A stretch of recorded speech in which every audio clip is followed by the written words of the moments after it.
Say I can't believe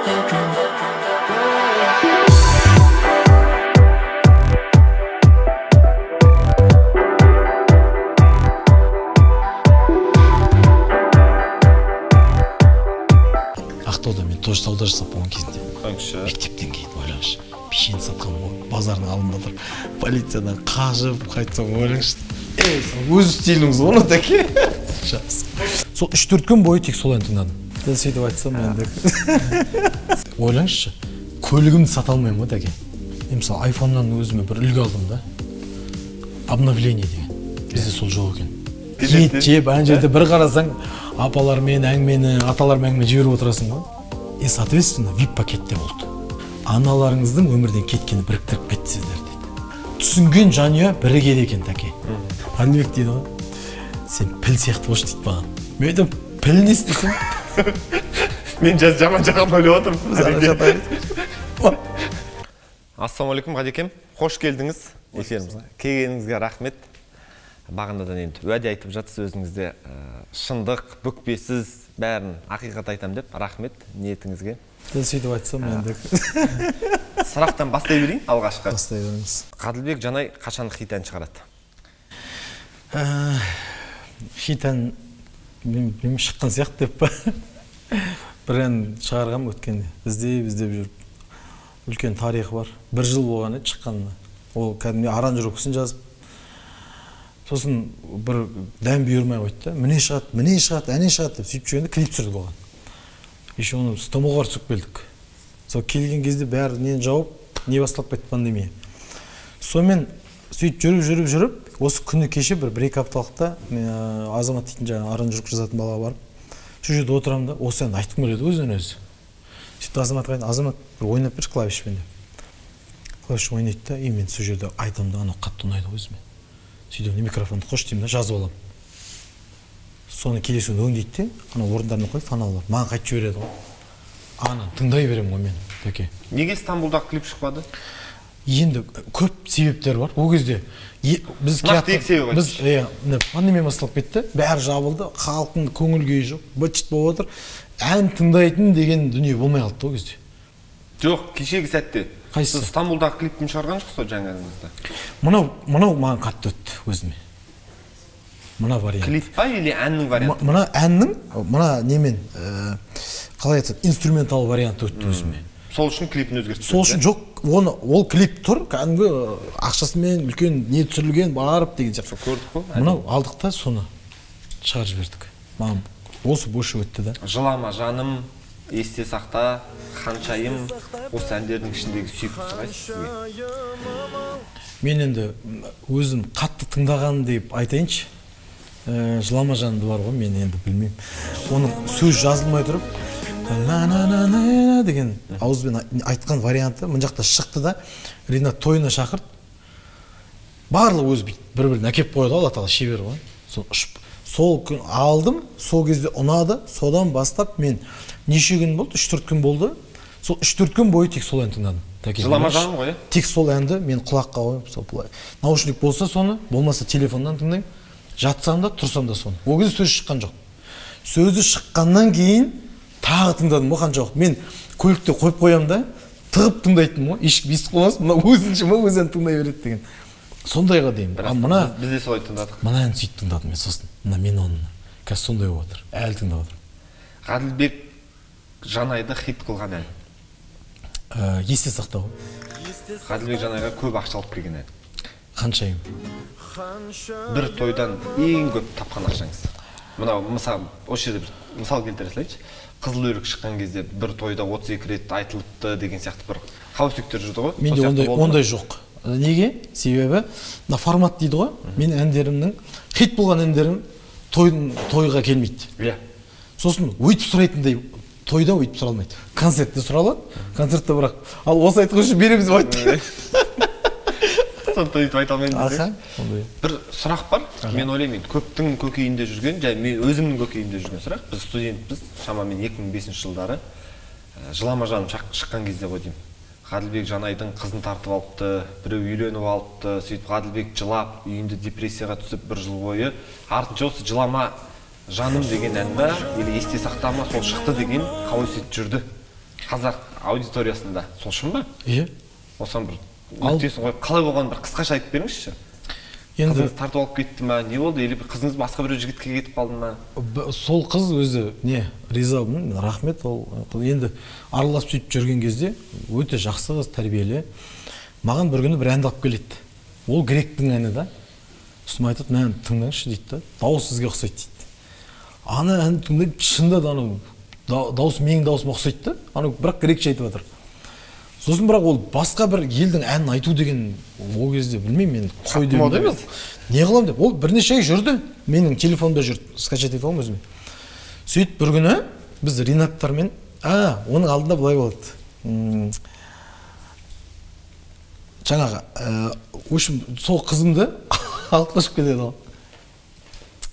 Ұйқыдан тұрсам, сондай хабарлар келеді соткамен. Қаншадан звондаған, осындай жақындар. Звондасам, осылайса маған жазып жібереді. Мен алып қашып бара жатырды. Оның бір себептері бар. Себебі енді кейде түсініспей қалған кездер болды бізде. Сонда болашақ мүмкін көрмеген шығар, мен көрсете алмаған шығармын деп ойлаймын.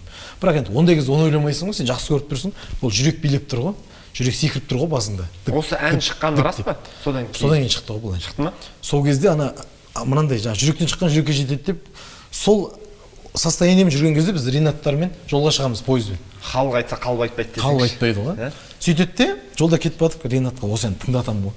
Ана өзі беріп кеткен ән. Ринат деп отырғанда Ринат Заитов па? Заитов. Сөйтіп пойызда кетіп баратамыз. Ринатқа беремін ғой. Айтады, тұра тұршы, шай ішіп алайық, тұра тұршы, тамақ ішіп алайық деп. Мен сәл не істеді, досым. Сол бір кезде екінші этаждан шығып жатты тамақтанып. Сосын берші неңді деді да, жаңағы тыңдайыншы деді. Бердім, тыңдап жатты да бір кезде, бір 10-15 минутта жаңағы қағазды берді, көш деді сөзін. Өзгертетін жер болса айтасың деді. Бірақ соң алда бір нәрсе сұрады. Не айтасың деді мына ән туралы? Өзің ойың бар ма айтады деді. Мен айттым, бір есте қалатындай болса дедім да, қайырмасы. Болды деді. Әннің несін есте сақтап қойып тұр ғой, ақындар деген мықты ғой жаңа. Реко алды да тақ берді. Сол жерде домбырамен айтқам ғой. Ана әнді айта бергім келеді ғой. Ойлашы. Анау гректік емес, біздің ән құсап кетті ол бар автомат түрде. Соны барып келгенше шыдамаймын ғой. Келдік, Қуаныш Құрманбаев дейтін досым. Аранжировка осы жаққа, ол негізі Түркістан жазып отқан. Ол мында келіп қалды. Ана жерде Ринат жазып кетті. Өзі бір сәтін салып кетті да. Келем, Қуаныш осындай бір ән бар еді, тыңдатайын ба оригинал? Жоқ дейді. Мелодиясын өзің айтшы.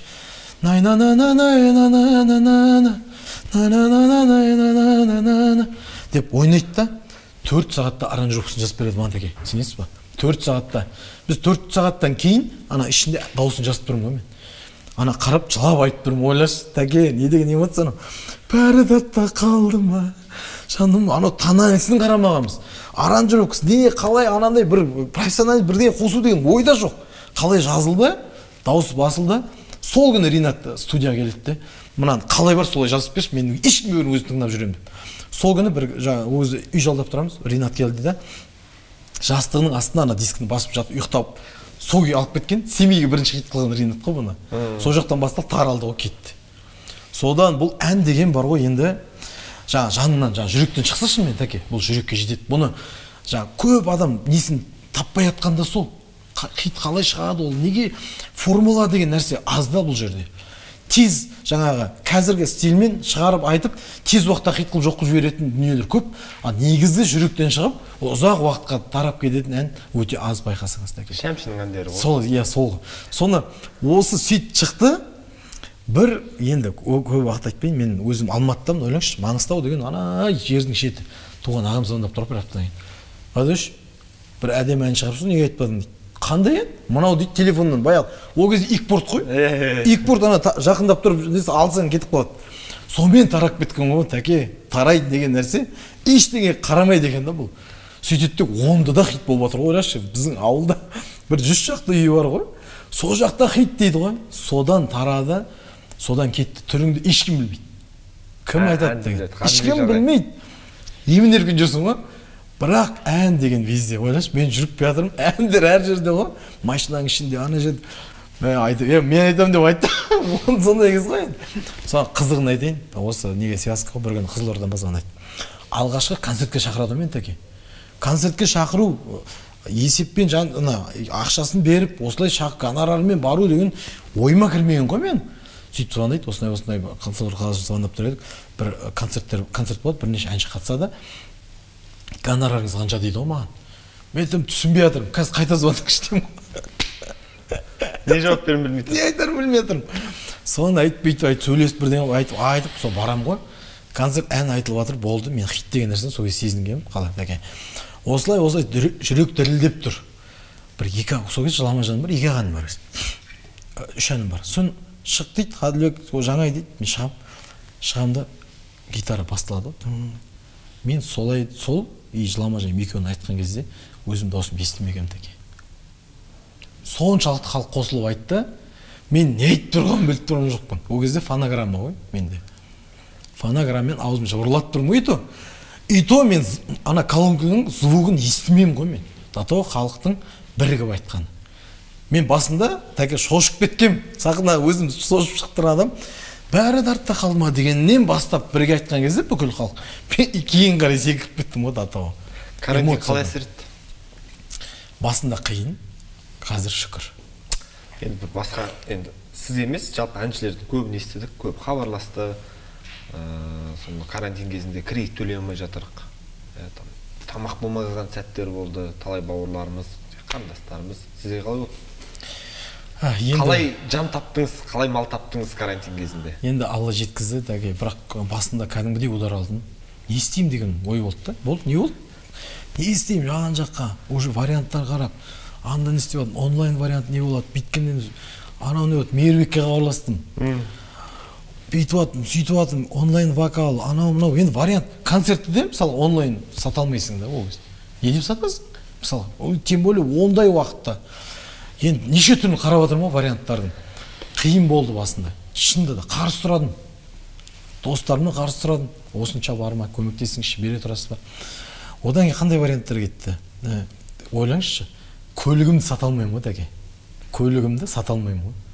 Сонда терезеден бүйтіп қарап тұрып ойланым, дүние деген нәрсе өте андай нәрсе екен да. Керек, бірақ егер де жаңағындай жағдайларда түкке аспайтынын сезіндім да. Бітті. Бір Аллаға тәуелдіміз, бітті, болды. Басқа вариант жоқ. Сондықтан айналып келген кезде мынандай нәрсе түсіндім. Маған менен сұрасайшы. Сен жан жақтан сұрап жатсың ғой. Менен сұрасайшы деп тұрды Алла Тағала. Дәке. И дұғадан ұрам ғой. Мықты қару ғой, дұға. Дұғаны ұрам. И солар. Қалай дұға жасаймын? Солар бола береді ғой, дәке. Қару екеніне бар ғой дұғаның, енді бар ғой дәке. Сонымен бір заттан бір затқа, анадан мұндай, біреуден бүйтті, білмеймін әйтеуір бар ғой, Алла жеткізіп бар ғой. Мен бұл ситуация бұрын басыма өткен, бұл повторение болды да. И сол нәрсенің, сол кездегі мені алып шыққан өзімнің күшім біреу деп айтпаймын, Алла Тағаланың действительно мені сүйреп алып шыққаны. Сол қиындықта бірінші келген кезде Алматыдағы, соның кәдімгі қайталау болды ғой. Сол кезде сөйтіп болады деп. Сол кезде мысалы Алматы ең бірінші кезде ойлаңызшы. Мысалы бүгін жейтін ештеңе жоқ дәке. Міне. Дым жоқ бүгінге. Бірақ бір нәрсе жетті талады, ойлаңызшы. Қалтамда бітті деген. Мысалға мынандай бір не айтайын, мысалы, менің Ақтаудан досым кетіп жатқан айтады. Мен ақша беріп жібере алмаймын, бірақ мынандай құда балам бар, сол жақта тұрады, номеріне звондайсыз. Келген бойда звондап соған. Телефон отключен. Мен ақшам бітеді. Аяқ киім тесік болған ғой мынандай, 2 аяқ киім. Ішінде нәски автомат тұр тесік, жалаңая жүрсің ғой почти қаладаш. Сол қараңыз, бір заттарымды бір алыс сестраның бір кішкентай несі болды, өздері тұратын, тұрып ұйықтайды почти. Сол жерге қойып кеткен ғой заттарымды, өзім жаяу жүремін Алматыда. Парктерде ұйықтайсың. Ойлаңызшы, сонда қалтамда соңғы бір 15-20 теңге ма қалды, бір самсал оқи жатырмын ғой, пирожки алып ғой, мына Сарыарқа базары бар ғой, соған келе жатырмын, уже күн қарайып қалған, уже ақшамның уақыты примерно. Бітті мынадан қазір. Мен просто бар арманым сол кезде мақсатым үлгеру да, ана пирожкиді алып ше, сөйтіп базар кірдім, уже қараңғы болып жатыр, адамдар жиналып жатыр. Теп, ана пирожкиге қарай кетсем, ана баланы бұрын 2-3 рет көргенмін ғой, жаңа досымның құда баласын телефонын отключен болып тұрған. Соған ұқсайтын бір адам келатыр ғой, Алланың құдіреті, дәке қараңыз. Мен ана қараймын да, көзім ұқылаймын ғой, көресіз дәке, бүйтіп ше, мынау не сияқтанды, иллюзия ғой деп, көзім уже не бастағанда, галлюцинация деп жатырмын мен. Теп, жоқ, келатыр әлі. Бір кезде ана орысша сөйлеп қалған қостанайдың баласы. Ғаділбек деп сөйтті да, ты что ли деп та, чего не звонишь, бірден ана ашық қой олар. Келіп, Алмат, ана әкемді өйтіп қуанбаған жерін көргенде құшақтап алған жерде екеуміз. Сөйтіп не болсын дейді, кішкене шаршап қалған соң жүріп тұрдым. Жан жақтымыз дейді. Я уже почти қойып кеткен соң. Сол айтады ғой. Мен түсіндіре алмай жатырмын ғой. Айтам, все болды дейді ғой, кеттік дейді ғой. Соны дәл қасында үйде тұрады екен ағасы. Мен айтам, ұят емес па деп, сонда да анау ұят деген нәрсе алып баратыр. Сату ұят емес қой негізі. Соны үйіне менің жағдайым көреді де толтырып продукт алады ғой, ойлашы. Көрініп тұр ғой мен қай жағынан наш екенімше. Сон Алланың құдіретін үйге барамыз да. Бірден Талғат ағасымен деймін. Сразу кіріп кетті, тамақ жарайды дейді. Бірінші мәселе. Тойдырады ғой меніңше. Содан әңгімелесеміз, жылаймыз, бір күлеміз, қуанып отырмын ана жерде. Алланың құдіреті ештеңе емес та бұл тәке. Түсінген адам. Сондай нәрселерді көріп тұрсадың да, Алла көрсетті. Алла көрсетті. Любой момент осындай болып қалған жағдайда өсесің ғой сен қолымды деді. Бір экзамен өткізіп қойды. Кешегі жағдайда бір жағынан жақсы өткен деймін да, сол Алланың сол кезде көрсеткен тәрбиесін дұрыс қабылдай алған деп ойлаймын. Кеше сол ізбен жүріп жатқанымды сездім да. Успокоился. Екінші экзаменге келіп жатқаныңыз ма? Ол керек. Оны ана түсіп тұрмасаң, бітті ғой. Тек көтеріліп кете беруден абайлау керек екен. Неге қазіргі таңда әншілердің құны арзандап кетті? Не себебі осыған қалай ойлайсыз? Менің өзімнің ойым, біз қалай айтса болады, өзіміздің айналыспайтын ісімізбен айналысып кеттік қой деймін. Мен өзімнен байқаймын, өзім туралы айтайыншы. Мен кей кезде бірден постер салып қоятын болдым. Жаңағыдай политика туралы кейде, мысалы, өзім кіріп ішінде көрмеген дүниелер туралы, мысалы, дін туралы, мысалға. Сосын бір өзіме қатысы жоқ дүниелерді, которые іштей білмейтін, көп салып кеттім дейді, соны туралы өзім әңгіме айтатын болдым бір кездер. Артынан ойлаймын да, мен сөйтіп айтатындай білімім болса, болмаса соның ішінде жүрген адам болсам екен, мен өзіме көп алып қойған жоқпын ба дедім да. Ал ісіңе араласпайтын ісіңе кіріп, сол туралы айтқан кезде, егер сен ол жақта 0 болсаң, ол сразу көрінеді ғой. Сосын халық айтады да, мынау не істеп жүр, ән айтпаймын дейді. Мен ойлаймын, сөйтіп құнды түсіріп алдық, бірінші жағынан. Екінші жағынан, бір кездер сондай болды, біз түсіретін ештеңе таппай қалдық қой. Мен неге? Біздің жүретін жерім менің өзімнің той, аэропорт, үй, гостиница болды. Арасында боксқа барам. Шындықты айтып отырмын. 5 нәрсе. 5 нәрсеге қашық болдық. Сол жақта жүремін да, ойлашы енді. Соны айналдырып түсіре бергенбіз ғой. Тойдағы эмоциямен халықтың көріп отқан эмоциясын біз салыстырмағанбыз ғой. Түсіндің ба? Ана жерде барын салып той жасап жатқан қазақ бүкілін шашады ғой. Бары да жоғы да. Ал бір жерде түк жағдай жоқ, бірақ соны көріп отқан қазақ бар да. Біз соның ара жігін ажыратпаған екенмін да. Неге қазір қазақ эстрадасы бір 21-ші ғасырдың 20-шы жыл, 21-ші жылдың жаңа реалиіне ауыса алмай қалды? Ол тіпті қазақ эстрадасының жұлдызы деп Музартты алатын болсақ. Қазір Музарттан гөрі 91 прибыльный проекті да, табысты проект. Осының себебі не деп ойлайсыз? Өзгеріске ұшырамай қалды да қазақ эстрадасы. Бізде мынандай дүние бар екен. Мен соны байқадым. Мысалы, айфоннан өзіме бір үлгі алдым да. Обновление деген. Бізде сол жоқ екен. Біз обновлять ете алмай жатырмыз да. Неге? Неге өзгере алмай жатсыздар? Неге айтайын ба? Біз көп уақыт бойы өз басыма қайтып келейінші мен де бар ма сол темада? Мен мысалға анау арқамыздан қағып, әлделеп, соның ортасында жүрген кезде адам жаңа өзінің бір әдемі несін тауып алады да, үй ашығын. Соның ішіне отырып алады екен. Сол жер әдемі да. Пока сен сол жерден қуып шықпайынша сол жер әдемі қосаған. Ал ол жерден сен қуып шықпай шығып үлгеру, басқа үй ашық табу, ол өзіне байланысты деген да адам. Обновление деген сол ма деп қалдым мен. Уақытынан пойыз кетіп қалмау керек та. Кетіп қалса, мысалы, пойызға билет алдың, бардың, ол кетіп қалды, не істейді? Бірінші. Адам машина алады да, келесі станцияға барады ғой, үлгерсек мінеді да ол. Сондықтан бірінші мәселе обновлениеден кешікпеу. екінші мәселе қалған жағдайда үлгеру ғой тәке. Соны істемесең автомат түрде ол алыстай береді да, сен сол станцияда қалып қоя береді екенсің. Обновляться дестер енді. Енді обновляться етуге тырысып жатырмыз. Көбі қалып қойды ғой пойызынан. Енді менің ойымды айтайын ба тәке? Айтсаңызшы. Қолымнан келгенше осы эстрада жанрын қазақтың былай қарай айналып келген кезде, қараш, әркімге өзіне болып қалған уақыт қой негізі қазір. Әркімдік өзіне. Айналып келсең, мысалы интервью алып отқан кезде де сіздің өзіңіздің бәрібір тайырдың өзінің бір несі бар да, бұл интервьюдан алатын. Сол сияқты әр ортаның бір белгілі бір бара жатқан бағыты бар да. Соған ортақ жаны шешетін адам егер өзі шығып кеткен жағдайда ертетіндей нұр қалдырып жүру керек қартына. Із, түгей сияқты. Мен өзім ойым, осы эстрада жанрында болғаннан кейін, менде бар обновление болып жатса, соны жоқ адамдарға жеткізуге деген ниет бар да менде. Қолынан келсе. Бір жағымда соны ұстап жүрем. Продюсеріңіз бар ма? Продюсерім жоқ. Болған ба жалпы? Жоқ, продюсер болған жоқ. Қиын емес пе? Жалғыз жұмыс істеу? Жалғыз жұмыс істеген жоқпын, бірақ мендегі проблема мына болды. Мен өзім жаныма анандай адам жинамаппын. Мынандай болады ғой дейтіндей. Мен өзім тыңдайтын адамдар жинағам ғой. Сізді өсіретін адам жинамағансыз, сіз тыңдайтын адам жинағансыз ғой? Мен тыңдайтын адам өсіреді деп ойлағам ғой, қатем сол болды. Бірақ өткенде қараңызшы, осы онлайнда оқып, сіздерден тәлім алып, тағы ортадан көріп жүрген кезде түсінгенім, бізде қалыптасып қалған жүйеден шығу қиын екен да. Мысалға, бір ән шықты, қиынсыратпау деген нәрсені үйрендім да мен. Яғни мен оны ойласам, бұрында мен ой болса, мен обязательно сол клип шығаруым керек еді. Себебі мен ақша салдым оған. Сонша уақыт жүрдім, ол тұрды ғой. Мысалға, мына жерде қарадым, мына өтті да, мен жүрекпен қабылдадым.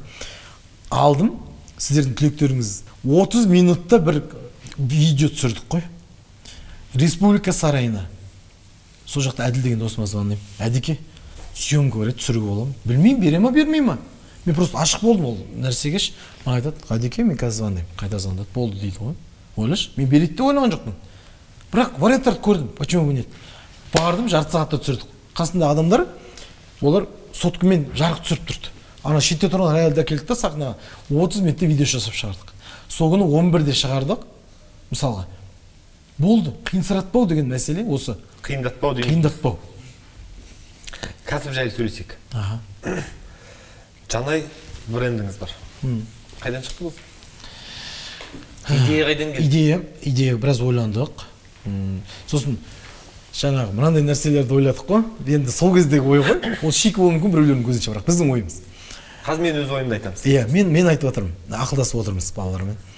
Ол зиян тимейтін бірінші очередь. Пайдасы тиетін ғой автомат түрде. Екінші, ол дүние барғанда несін алған адамға жаңағы болашақта да әсер ететін, пайдасы тиетін, мүлік болып қалатын деген нәрселер болды менің ойымда, өзімнің. Сосын құндылығын беру да ол нәрсені. Осы үшеуін біріктірсек, мен ойладым да, бір жақсы дүние беруге болады халыққа деп. Сол кезде мына нелер шықты ғой, күміс, алтын деген ой келді. Неге? Оны бергеннен кейін ол алған адамда минусқа қалмайды. Кезең уақытта сата алады, әйтеуір. Дым болмаған жағдайда өзімнің ойымнан келіп жатқан дүние ғой.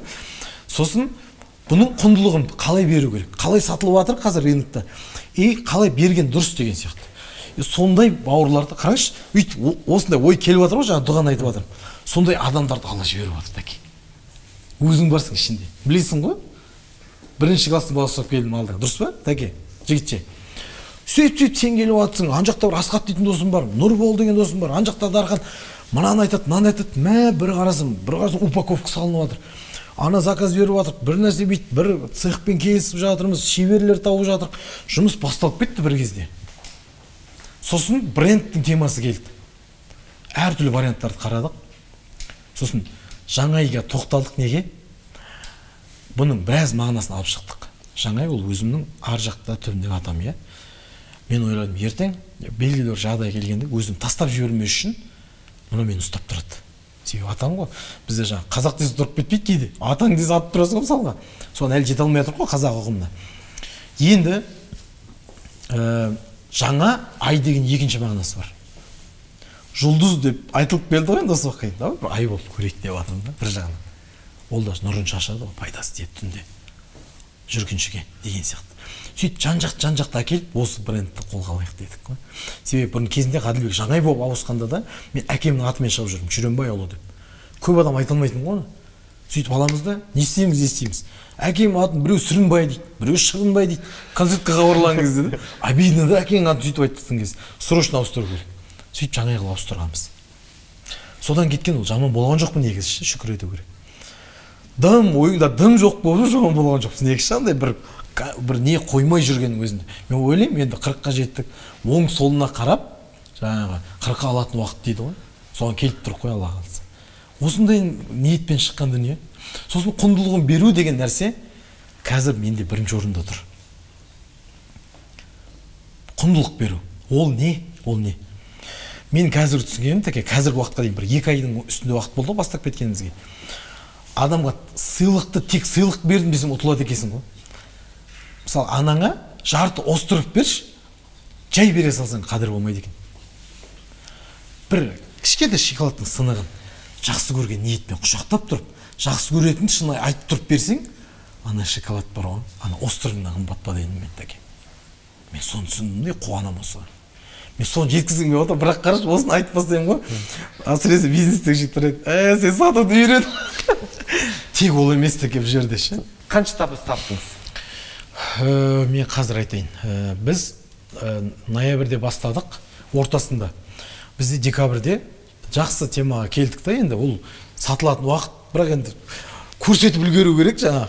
Сосын жаңағы сатып үлгеру керек. Бізде біраз минустар болды. Оны қазір осы жерде айтып кетейінші. Біз жаңағы бізде үлгілер тұрды. Біз бір цехпен жұмыс жасап жатырмыз. Ол цех үлгермей қалды ғой, шығарып. Ойлаңызшы. Сондықтан ана біз аламыз деген меркімізді жетпей қалды. Біз 27-сі күні біз нені тоқтаттық? Алуды, тапсырыс алуды. Неге? Цехта болып қалды да, үлгермейтін болдық. Болды, тоқтадық. Соған проблемасын мен бір сол кезде тақ етті ғой. Дедім. Мен қуанып отырмын. Бірден сол уақытқа келіп тақ етіп, бірден түскеніне маңдайыма. Айтпесе ұзақ жүріп қалып түсінсе, оны қабылдау қиын болып қалады ғой. Сол кезде дегенде қуандым да, дедім ғой. Любой сол кезде түсіндім, тәке қараңызшы. Кез келген бизнестегі сүрінуді Криштиану Роналдудың несімен байланыстырамын ғой мен. Роналду айтады да, мен дейді да, пустой стадиондардан қазір неге проблема болып жүр, маған айтайын ба дейді. Себебі дейді, хейтерлердің дейді да, менің жек көретін қарсы команданың адамдарының, сен осындайсың деп айтқан жетпейді дейді ғой. Мен содан күш аламын, олар білсе ғой дейді соны. Мен жақсы достарым солар ғой дейді да. Сол мені мотивация беретін деп. Сондықтан сол нәрсе жетпей қалды ма деймін да. Ал негізі сол енді мендегі ғой, біздегі қазір соған келіп отыр, кішкене көбейту болып отыр да. Бұрын содан таяқ жеп қалдық қой. Енді одан таяқ жемеу керек. Табыс. Қанша? Бізде менде қазір бір 5-6-7 миллионның айналасы. Соң қайда? Нақты бір естіген жоқпын. Есептемедім. Осы айды мен қосқан кезде мен айтайыншы бір 7 миллион дейікші. Жоқ, осы айдың общий 7 миллион деп алды. 7 миллион деп алайық. Осы айды соңғы айды қанша? Осы айдікі қосқанда деп айтайықшы. Жоқ, қоспасаңызшы, бөлек алсаңызшы. Неге 1 миллион, 2 миллион? 1 миллион деп алса болады. Мен неге сұрақ қойып жатырмын қазір, мен кәсіпкер Ғаділбекті көргім келіп жатыр да. Сіз бұрынғы әнші Ғаділбекке алып кетіп жатсыз, сезонныйға бәрін лақтырып жатсыз ғой, 3 айда. Енді кәсіпкер болып бірінші рет беріп отырмын ғой. Айлық шығыныңыз? Айлық шығын менде компания мен өзімен қосқан кезде әзірге бір 2,5-3 миллионға айналасы. 3 миллиондай, шығын кетеді. Қанша балаңыз бар? 4 бала. Негізі қазақта сұрамайды, айтпайды негізі. Ілгекпен сездірген екен тәке. Осы айта кетейінші, эфирді айта. Өткенде Түркістанға бардым. Музейді аралап жүрмін. Енді жаңа күмістің айналысып жүргеннен кейін алтынмен. Қызық қой, ол бұрыннан да басқаша көзқарасқа. Сөйтіп сұрасам, мынау не десем, ілгектер дейді. Әдемі ілгектер әртүрлі цветте. Сұрадым ғой, сөйтсем айтады, қазақта кезінде неше балаң бар деп сұрамаған дейді. Тіл көз деген нәрсе бар. Айтпаған дейді сосын. Ілгегінде тұрған екен адам. Қай жерден тағып отырсың? Ілгектерінде. Ілгектің орнында. Қалай тағып отырсың? Ілгектерінде. Бұрын замок болған жоқ. Ілгектерінде. 7 ілгек па? 7 баласы бар да, болды. Шешіліп тұр сұрақ. Көрдің ба? Қандай мықты болғанда біз. Қанша еліңіз бар? оны немен көрсеткен? Террорист тағылған ба? Оны дейтін жүзікпен көрсеткен жүзік. Төрт қолған бір жүзік деген сияқты. Айтаке, бір әйел ғой. Бірақ осы тақырып негізі бар ғой, ер адамдарға мен айтамын да, ер адамдар көз жайнап кетеді ғой екінші әйел десе. Ар жағын біз ойламаймыз да, негізі көп жағдайда. Бер жағын ойлап қаламыз ғой, екінші әйел ме, еркекпін. Екінші әйелді егер мықты болатын болса, шынайы соны түсінген адам алса, бақытты қылады ғой. Басқа адам қор болады. Қор болады және өзі. Той бизнес не болып жатыр? Той бизнес жабық. Пайда бірдеме бар ма жоқтан? Той бизнестен әлі жаңа сол пандемия басталғаннан уақыт өзгеріп кеткен, әлі күтіп кеткен тойлар бар. Тәке. Бар ма? Ойлаңызшы. Задатып беріп қойған. Бергені бар, бергені бар. Күтіп отыр ма? Кумиріңіз бар ма өзіңіз? Кімді бір кумир тұтасыз? Мен бұрын белгілі бір адамдарды кумир тұтатын едім. Қазір мүмкін сізді кумир тұту мүмкін. Қойыңызшы. Шынымен де. Неге? Себебі Дархан Шоңбай бір күшті әңгіме айтты. Қайдаке дейді да, кез келген адам ұстаз дейді ғой. Алатыны бар дейді. Ал бір адамға байланып қалсақ, оның пайғамбар емес қой. Қатесі бар да. Оның қатесін алып қоямыз мүмкін кейде. Фильтрін дұрыстап, әр адамды ұстаз деп қарасақ тұлмаймыз ғой негізі, тәке. Менің ойым. Ұстазыңыз бар ма? Барлығы ма? Жоқ, былай. Діттеген, бизнестағы, өмірдегі өзіңіз енді мынандай мәселе бар да, ұстаз деген тақырыпты біз қозғап жүрік қой. Бірақ кейде елдің бәріне ашыла бермейтін сырың болады. Ұстазымен бөлісетін деген сияқты. Бір ақыл кеңес сұрайтын, қиналған сәтте бір тығырыққа тірелген кезде кеңес сұрап баратын. Мен таза бизнес жағынан Нұрбол Бекбота еді. Нұрбол досыммен ақылдасам. Ақыл сұрайым. Сұрайым деп айтайын, ақылдасам деймін, ақыл сұрайым. Дархан Шоңбай ақылдасам. Енді бірақ бизнесте осы екі жігіт, сосын өзіңіз ғой тәке. Көп нәрсе үйреттіңіз. Может, білесіз бе, білмейсіз, мен сізге дайректке жазып жіберем, көргенді айтам, WhatsApp-қа жіберем. Білесіз бе? Сіз енді қауырт жұмыстар арасында, может, есіңізге түспейтін шығар. Білем ғой енді. Сол неге айта берем? Потому что мен жерде тұр да ол. Рахмет. Сол жеткізгім келеді ғой. Сосын айта берем, тәке. Рахмет. Шын жүректен. Рас. Қазақ эстрадасында кімді қатты жақсы көресіз? Бір адамды атаңызшы. Бір адамды? Бір-ақ адам. Әрине сіз енді ағаларыңызды, өзіңіздің қасыңызда жүргендерді ренжітпеу үшін бәрін айтасыз. Ананы жақсы көремін, ананың әні үшін, ананың дауысы үшін, ананың көркем мінезі үшін деген. Мен орта қалатын болсам, мен ол кісіні өзім көрген жоқпын, бірақ қатты жақсы көремін. Ермек Серкебаев атамызды. Неге? Ол кісінің сол өнерге деген, жалпы жасап жатқан жұмысына деген құрметі мықты болғанын сеземін да мына бір сөзінен. Ол кісі 60 жасқа келіп, Ермек Серкебаевтың 60 жасында Ерекең айтыпты да. Мен депті, ән айтуды енді үйреніп жатырмын деген ғой. Енді түсініп жатырмын деген. 60 жасқа келгенде. 70-ке келгенде де осыны айтқан ғой тәке. 80 жасында да осыны айтыпты. Мен ән айтуды енді түсініп жатырмын. Қаншалықты ол мықты қойғанда. Ұстамаған ғой. Потолокты көтерген дейсіз ғой. Потолокты ашып берген ол кісі. Әлеуметтік желіңіз ақша алып келе ме? Қазір көп алып келеді деп ойламаймын, бірақ қазірдің өзінде маған ұсыныстар түсіп жатыр. Оны мен әлі нақты түсінбегендіктен ол іске кіріскен жоқпын мен. Оны жүйелі болу керек. Ниетіңіз бар ғой? Ниетім бар. Кәсіпкермін дейсіз ғой? Тәке, пайдам тисе, мен де содан өзім пайдам көрсем. Неге олай жасамасқа? Эго мәселесі. Жалпы өмірде тәкаппарсыз ба? Кейде ойнап кетеді бар ғой тәке. Бірақ жаман осымен күресем өзім эгамды сындыра берем ғой, мен бетем да. Қазір мына адаммен қазір амандасам мен, Алла разы болсын, мына адаммен қазір құшақтап амандасам мен. Деймде әдейі амандасам сол кісі. Мен сындырғым келеді іштеген. Жақсы жұмыс жасайды осы тәке. Сіз байқайсыз ба, байқаймайсыз ба менен? Мысалы құшақтап амандасам ғой, мен бәрімен құшақтап амандасқым келеді қазір уже. Үйреніп қалдыңыз. Соған үйретіп алдым. Сындырып алдым осы жағын. Әдет. Бір кісі үлкен ұстаздың алдына барады да, мықты ұстаз болады. Үлкен ұстаз әлем жағынан, дін жағынан. Арман, мақсат еткен кісі ғой ана кісі. Үлкен кісі, соған барады алдына, елі жетеді, алдына отырады да, мен сізге шәкірт болғым келеді дейді. Тұр дейді да, 10 күн бойы ана тұрған туалетті тазалайсың дейді. 10 күн бойы ана тұрған туалет тазаласын дейді. Тәке бармайды ғой ана кісі. Бара алмаймын дейді. Онда шық дейді бөлмеден. Шығарып жібереді. Келесі дейді. Бітті, мұны шық, бітті. Не істейді енді? Барады да тазалайды ғой. 10 күн тазалайды. Ойлаңызшы. Орта общественный туалет қой ол. Не болып жатыр да ол жерде? Бұл 10 күн бойы тап-таза ұстайды ана туалет. Сосын барып келгенде анау кісі айтады. Міне енді сені қабылдаймын деп түріне қарап тұрып сразу. Бетінде тұрады екен да ол нәрсе. Нұрлан ба? Мен анандай не естіген? Шейхтар немесе осы бір бай ауқатты және кісілер басқа бір Германияға барып мысалға бір гостиница дейікші, сол жерде швейцар болып жұмыс істейді екен, есігін ашып эголарын өлтіру үшін. Қарасаңызшы. Енді өзімнің таныстарымның арасында ондайды білмеймін мен. Жалпы бір сондай естідім да сондай мысалдар. Сол жақтан естіп отырып қой әзірге шүкір. Келеді да бізге дәмей. Достарыңыз көп пе? Көп. Бір бүйтіп қолыңызды ашып 5 адамды атап бере аласыз ба? Міне мен осы жан достарым деп. Енді осы кезде қиналатын бәрін бір бөліп өреген қарамағасын сөйтіп ойлайтын шығармын мысалы. Мен енді достарым Дархан досым ғой, Дархан Чоңбай. Дархан досым. Мен дос деп санайтын. Дархан досым, Нұрбол деген досы бар. Досым.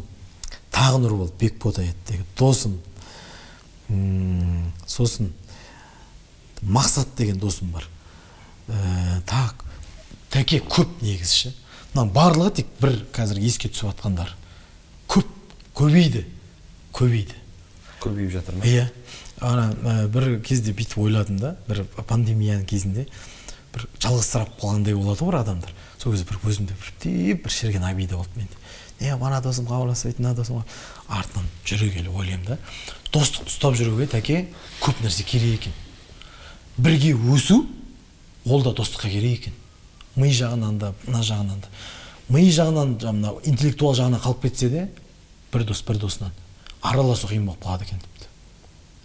Кей моменттер. Келсем. Сондықтан досыңмен бірдей уровень ұстап жүруде маңызды екен да. Тек жүрекке қалдырып қоймай. Жүрек қимайды. Не дейді, бір қазақ жігіт орысша сөйлей алмай тұрып айтты деп еді. Душа хочет, язык не пускай. Сол сияқты. Жүрек хочет, бірақ басқа жағын жібермей тұр. Кәсіптен кішкене ауытқып бара жатырмыз. Кәсіпке оралайық. Маржа деген нәрселерге бір хабарыңыз бар шығар? Бар. Қанша? Маржасы жақсы. Бір азы 40%. 40%. Және қанша қазіргі таңда сізде өнім бар нарыққа шығарып жатқан? Атап өте аласыз ба өнімдеріңіз? Бізде нақты қойылған алғашқы, мысалы 2 өнімнен бастадық. Қазір 10-12 өнім бар. Қанша теңгемен, қанша теңге аралығында? Бізде мынандай нәрсе бар. 25 мыңнан басталады да, ана кулончиктер 15 мыңнан кішкентай, жаңа білезіктердің несі 25 мыңнан басталады, 35 мыңнан бар, 50 мың. Бізде орта есеп халыққа арналған, ортаға арналған 50 мың ғой потолок. Ал енді эксклюзив деген нәрсе бар, оны упаковка жасадық өзімнің құттықтауыммен. Әділеттің өзі құттықтасын, қуанышымыз ортақ болсын деген сияқты. Сондай болатын болса, ондай да пакет бар да бізде. Қанша теңге сонда? VIP қой енді. VIP қой. VIP пакетіңіз қанша? VIP пакет. Халық біле жүрсін. Иә. Енді біз жаңа қаланың сыртқа $1000 деп қойдық. Тек өзімнің бағамды. Қаланың осы ішінде бір 200-300 мыңның айналасында. Оған 2-3 ан кіре ме? Тәке қараңыз. Мен бір кіріп кетсем, шыққым келмей қалады ондай аурадан. Шынымды айтайын. Бізде кіріп шығып кету деген нәрсе жоқ екен. Қазақпыз ғой. Ет асылып, әңгіме кетеді. Ет жеп, ана жерде бір қарасаң, апалармен әңгімені, аталармен әңгіме жіберіп отырасың ғой. Жақында атасына рахмет, Сырымтау осы нәрсені жасады. Өзінің ата-анасына, келесі күні ата-енесіне. Келесі күні өзі Дубайға ұшып кетті, бірақ комплектованный. Сосын мен Сәкең айттым, Сәке, көз көрген бауырлығымыз бар. Айту міндетім ғой. Скидка деген теманың шет шықпас деді, Ғадеке дейді. Миллиардер болғанда берерсің деді ол маған скидканы. Қазір ұрсаңызшы дейді. Менің поддержкам болсын деді. Мен одан жаман болмаймын дейді. Қай жағынан да ұтып тұрмын деді ғой Ғадеке. Мықты бизнесмен ғой Сырым. сөйтіп ата анасының келесі күні ата енесіне бардық. Мен бар ғой, сол үйдің баласындай қызмет жасадым тәке. И соответственно VIP пакетте болды. Ешкім ұтылмады да, ойын деп кім көп айтады, дархан жұмбай. Екі жақта да 30-та болады деген сияқты. Осындай мәселе ғой тәке.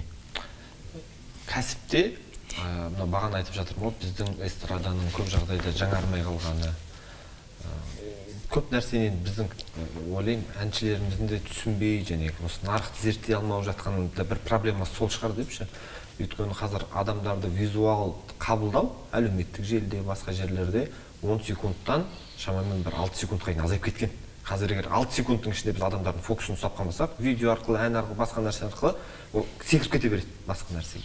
Сол сияқты мынау адамдарға кәсібіңізді әдемі позиционер етіп жүрсіз. Бауырлық қарым-қатынас. Иә, мынау қазақтың бір жақсы көретін темаларының бірі ғой, сыйлау.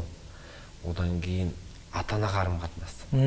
Анаға бір сыйлық беру деген нәрсені бір жақсы үлгі көрсетіп жүрсіз. Шынымен маған сол жағыңыздан ұнап жүрді. Тек қана кәсіп емес, енді өзіңіз өнер адамы болғандықтан соны бір насихаттап жүрген символ болып құндылық беріп жүрсіз.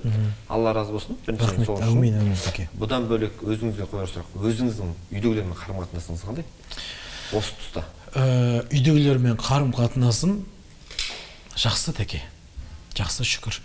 Мен осы анам 2007-те қайтты. Сол кезде үлкен ағамның айтқаны бар. Жерлеп қайтып келе жатырмыз ауылға. Бізді анамыз қайтып қосады деді ғой. Бұл кеткені, сонда ана деген тақырып қараңызшы тәке. Өз өмірден өтіп кетті, кеткеннен кейін де пайдасы тиіп жатыр да. Дүниеге жағынан. Сол кезде мен әкем інісі марқұм болды. Әкем де марқұм болды. Әкем інісі де марқұм болды. Тәтеміз бар еді, Жамбыл деген. Жақсы көретін. Сол кісі барлығымыз жиналып отырмыз, садақаны жетсін өткіздік. Әлі түс қой тәке. Анаңыз бар ғой? Машалла. Сыйлық берейік. Тәке. Тәке. Мен шыққасын тағы біраз әңгіме айтамыз. Сол кезде тәтем айтты. Дейді, балаларым дейді. Аналарың өтті. Мойындасаңдар да, мойындамасаңдар да. Тезірек осы состояниеден шықсаңдар өздеріңе жақсы. Мен басынан өткен ретінде айтып қойайын. Өте ақылды кісі болатын. Әзілмен күш жетеді сосын. Сол кісі айтты. Балаларым көп дұға жасайсыңдар. Енді келетін, қолдарына келеді. Біз бүйтпеппіз, біз бүйтуіміз керек еді деген мынаны қойың деді, өтірік эмоция болмайды деді. Енді жасайтын нәрселеріңнен кетіп қалмаңдаршы деді ғой. Ол не? Бірлік деді. Оны мен бірлікті сендірген, мен бірлік қылмаймын деді. Аналарыңыздың өмірден кеткені біріктіріп кеттісіздер деді. Бұрын оны ойламаған едіңдер деді. Себебі аналарың бар еді дейді. Ананы өмірден өтіп кеткен кезде түсінген жанұя бірігеді екен тәке. Қанша ағайындысыз? Соны беріп кетті. Біз 9 бала 3 қызбыз ғой. Солардың басына анамыздың кеткенін біріктіріп кетті тәке. Қаншалықты жиі кездесіп тұрсыз бауырларыңыз? Ауылға барғанда кездесіп тұрамыз. Мен алдыңғы бір сұхбатымда айттым, көрмеген шығарсыз енді. Осы бауырлық қарым-қатынас, бауырлық ақысы деген сияқты бір жылына определенный күндер бар ма? 2 рет, 3 рет, бір елі өзіңізге бір әдетке айналдырып бір мен арнайы бару деген нәрсе болмаған. Мен неге? Себебі көп барам ғой. Жалпы Маңғыстау жаққа. Басқа қуаныштар, мерекелер болады. Бараң соғым. Сосын менің ақ көңіл ағам бар. Ренжітіп алдым бірақ. Осыдан бір 2 жыл бұрын 40-қа келді да. Сол кезде бара алмай қалғам тойына.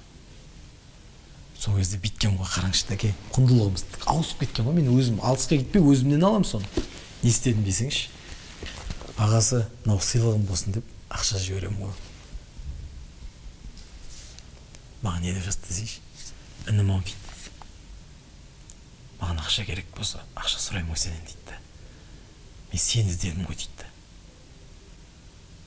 Тәке, маған бауырлау керек дейді. Болды ғой. Әлі көңілінде бар осы нәрсе. Қазір бірақ сөйлесеміз, бәрі жақсы, бірақ осыны сеземін мен.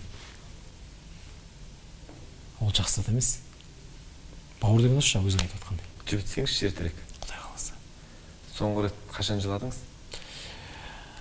Соңғы рет бір кино көріп отырып жыладым тәке. Не? Лев деген кино бар. Сонда ана ағасын аяп жыладым мен. Ағасы қайтпай қалады ғой. Қайтпай қалады ғой. сол келгенде естиді ғой. В общем, таңғы 4-тердің кезінде жылап отырмын ғой. Балалар шаған жерде тоқтай алмаймын ғой. Келесің келіншем деді. Таңғы жылап отырған көрдім дейді да. Просто тұрып алғанмын, естимін, жылап астын. Шығарасың деп па? Жиі жылайсыз ба? Жылаймын. Еркін, е? Ол, тәке, жылау деген, бір вокалдағы апайым айтады ғой. Біз балалардың көп зат үйреніміз керек деп та. Балалар жыласы келсе жылайды, күлгісі келсе күледі. Бар нәрсені, олар өмірді сүріп жатыр дейді да. Лиза апайды айтып отырсыз ғой? Иә, біз өмір сүре алмаймыз дейді ғой. Лиза апайыма тағы рахмет айтайын осы эфирді пайдаланып. Бәріміз рахмет ететін. Лиза апай деген көп нәрсеге әсер етті ғой. Соның біреуі айтайын, маған айтады ғой. Әлібек дейді ғой. Сен піл сияқты болшы дейді маған. Мен айтамын, піл не істесем? Мен жаман жағын ойлап отырмын. Айтады, піл дейді да, ешкімде шаруасы жоқ дейді. Қандай проблема келсе де дұрыс жағына қабылдайды дейді. Мән бермейді ғой дейді да. Ал мән берсең не болады дейді ғой. Мән бердің ал жақсы. Ол өтіп кетті, мән бердің. Не болады дейді да. Ештеңе деймін. Вот дейді. А сен өзіңді убиваешь дейді. Даже мышцаларың қатайып қалады да, адам зажатый болып қалатыны ренжи бергеннен ғой тәке. Ойлаңызшы. Бір адамға ренжисің, Асқатқа ренжіп қаласың, Ерланға ренжіп қаласың. Бір жерің стоп қала береді да мышцалар. Адам зажим кетеді да. Былай кетіп қалады. Тіпті дауысының шықпай қалуы ренішке байланысты деген ғой, тәке ойлаңызшы. Сондықтан піл бол деді. Мен піл болып жүрмін. Бүгін емес. Пілсіз ба? Бәріміз пілміз. Әдеттеріңізбен бөлісе аласыз ба өзіңіздің? Көп әдет. Біреуін айтып кетейінші, ұзақ болып кетпесін. Мынандай нәрсе да тәке. Қазір қалыптастырып жатырмын өзіме. Пайдалану деген нәрсені. Осы сөзді естігенде көп адам басқаша ойлап қалуы мүмкін. Негізі біздің ортаға сіңіп кеткен пайдалану. Ананың бірдеңесі бар, соны пайдаланып кетейік. Анандай авторитет бар, пайдаланып кетейік. Мынандай нәрсе екен ол. Тәке, сізде бар навыктар бар ғой. Соны пайдаланғым келеді да мен, бауырым ретінде. Маған бересің де сен оны шын жүректен. Менде бар нәрсені мен сізге беремін да, бөлісеміз пайдамызбен. Соны ниетті дұрыс қойып жіберу керек екен ғой, болды. Ниет қой дейсіз ғой. Айналып келген кезде. Осын жөндеп алсақ бар ғой, тәке, көп дүние тез бітеді. Және өсеміз ғой тез. Аға, шын факт қой. Мысалға бір таңғы ритуал, құлшылығыңыз бол. Сол сияқты бір өзіңіздің бір мынау деп бір атап айтатын бір әдеттеріңіз бар ма? Мынадан бөлек. Мен таңертең өзімнің әңгімем жарасатын адамдармен завтрак ішкен жақсы көремін. Күнде ма? Или бір аптасына определенный күндеріңіз бар ма? Мен күнде болса күнде ішетін едім. Мүмкін тоймай айтқаннан шығарым, қазір мен көп қуғым қандай құрғақ. Енді бар ғой, өткенде бір кісі айтады, Шымбұлақтан кітап алып түсіп кетірмін да. Сосын тағы жақсы көретін едім. Шымбұлаққа шығып кетемін де, жұрт шаңғыға кетеді ғой, бәрі шаңғы теуіп отырады, мен кітап оқыдырмын. Бір кісі айтады, осы үшін шықтыңыз ба дейді да Шымбұлаққа. Мен айтамын, адамға состояние беретін нәрсе болса, қайда барып оқысам да болады да, ең басты құндылығын білу керек та ана нәрсенің. Келісесіз бе тәке? Келісемін. Сөйтіп Шымбұлаққа барғанда кітап оқимын ғой. Анау, сосын мынандай нәрсені түсіндім. Кім айтты, бірақ есімде жоқ. Кітап оқығанның әдебін айтты да. Не үшін оқу керек? Не кітап оқу керек? Қазір саған не керек екенін білу керек дейді адам өзіне. Соған байланысты кітап оқысаң, ол кіреді дейді ғой қазір. Анау бассейнге секіргенде ше. Сөйтіп аламын да сол Шымбұлақ кетіп қалған кітап оқып қайтамын. Осы екі әдетім бар. Осы үнемі бір қайталап қайталанып тұрады. Сүйікті әдеттеріңіз. Қалып кетсе бір қалып кеткендей болып тұрамын бір нәрсе. Киімге қанша ақша құртасыз? Мен соңғы уақытта үнемдеп жүрмін. Тәке, менде киім толып қалған ғой. Мен бұрын ала беретінмін ғой киімді. Ала берем. Сосын тарататынмын ғой. Биыл таратқан жоқпын тәке. Түсінесіз ғой не үшін? Биыл үнемдеп отырмын. Үнемдеу байлықтың бір бөлігі екен ғой негізі. Дұрыс үнемдеу. Соны түсіндім ғой тәке. Келесі бір сұхбатта айтайыншы, қанша салатынын. Сүйікті әніңіз. Өзіңіздің әніңізден бөлек. Неге? Мен қазіргі әнім сүйікті әнім, мен оны ойласам. Жоқ. Ғадеге бүйтіп түсіңіз, дұрыс жағынан. Дұрыс жағынан. Әнші ретінде емес, бір адам ретінде ұнайтын әніңіз болады ғой. Мысалға айтайық, Григорий Лепстің өлеңі ұнауы мүмкін. Тиматидің ол бір қазақша болуы мүмкін. Мейрамбек ағамыздың өлеңі ұнай ма? Бір шынай айтыңызшы, осы өлең ұнайды маған. Мен караокеде айтатын әніңіз дейінші. Көп әндер ұнайды. бірақ бірнешеуін айтып кетейін. Да. Мейрамбек ағамыздың жаңағы мені жаным сен ұқтың бекен, сені жаным мен ұқтым бекен. Ринат Зайытов ана ақындардың тілі ашып болады ғой. Мына кімге арналған білесің ба десе, кімге? Бекен деген жігітке дейді ғой. Ана ән бар, сөз бар ішінде. Мені жаным сен ұқтың бекен деген. Сол осы ән ұнайды. Қазір есіме бірден түсіп жатқан, значит, бұл менде тұрған нәрсе болып тұр ғой.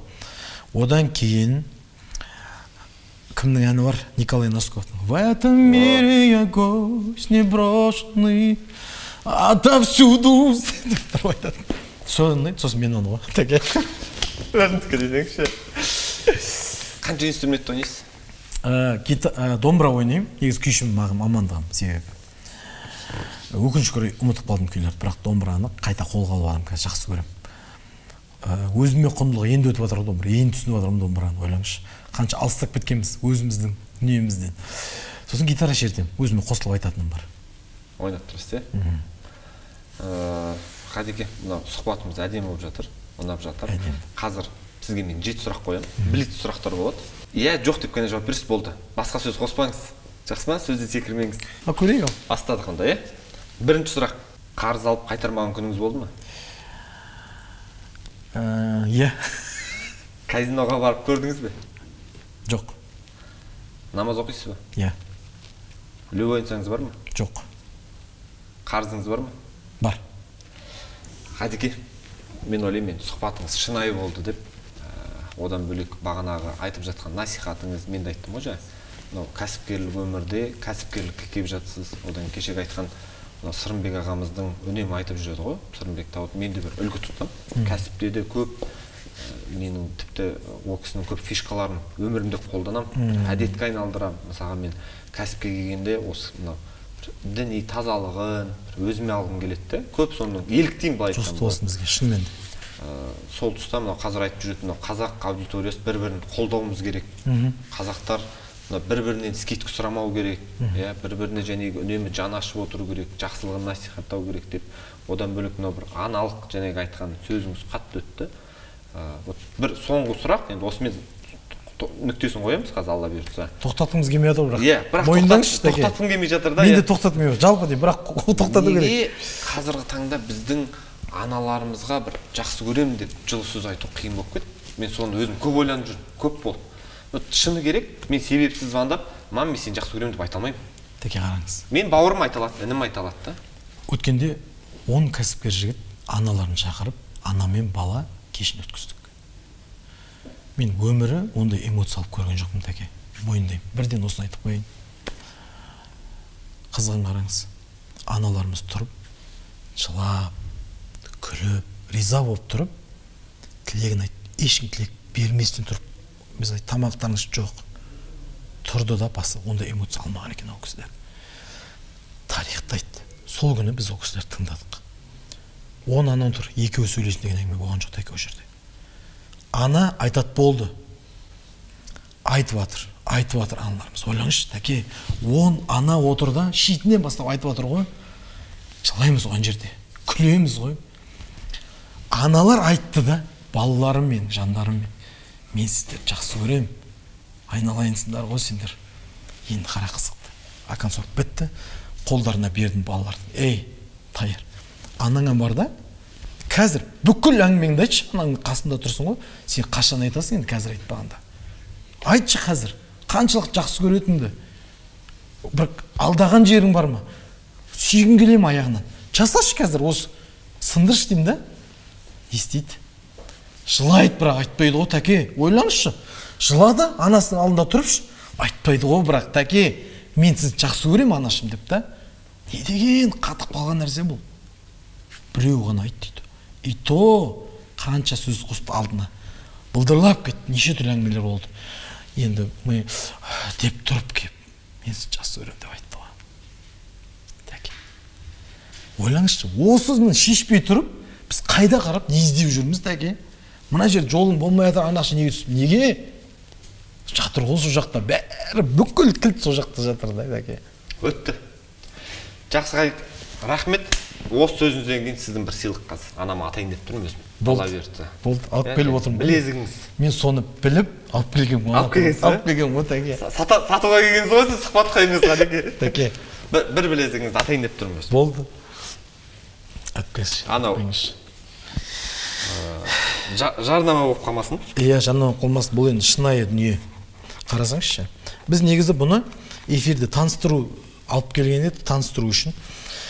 Негізі тәке тағы да айтамын да, бұл білезік қой, бұл қарапайым ғана нәрсе ғой тәке. Біз тек осыны берсек ұтылып тұрмыз ғой, жаман ұтылып тұрмыз ғой. Өткенде бір кісінің анасына осыны сыйлады, үйіне барып отырмыз ғой тәке. Сол кезде анасы не дедіш? Бір қолында Rolex-тің мировой бренд. Сағаты тұрды алтын. Мына қолына білезік тақты ғой ұл қыздары. Бедейді. Мынау дейді да. Это стоит очень много денег дейді ғой. Шында да өте көп ақша тұрады, Rolex-шы, алтын Rolex қой. Бедейді ғой, бірақ о дәл осы нені білезікті тәке ұстайды да. Это бесценно дейді ғой. Тәке болдым ғой мен ана жерде. Мен қуандым, бекерге жүрген жоқпын ғой дедім тәке. Сторителлингтер жаттап алыпсыз ғой, қадеке, мына бизнестағы. Рас қой енді, бар нәрсені айтып отырмын. Номер айтыңызшы. 8778 669 4. Осы ғой 50 мың теңге деген. Бұл 55 мың теңге тұрды. 55 мың. Бағанағы скидка бермейік деп отырып, бір ақысына кіркетіп жүрмейін. Иә. Көрсете сайын? Міне, Ғаділбек Ш деп тұр, 55 мың теңге. Подтвердить перевод. Кетті.